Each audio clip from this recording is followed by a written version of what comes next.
Started with Dr. Welbeck in 2017.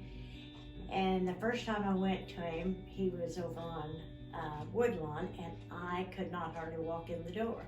I went by myself, and the girls helped me into the office because they thought I was going to fall. So that was the first time.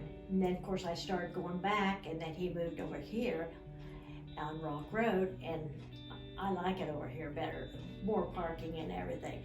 But anyway, then in 2018, I seen Dr. Wilbeck again, and he got me up a walking because at that time I was in bad shape again. And you know, I have arthritis in my legs and my back, and so I don't want to have to get a walker, and I don't want a wheelchair, and I'm just too proud. I want just if that cane's as far as I'm gonna go.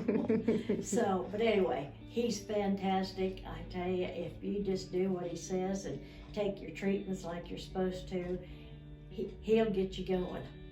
That's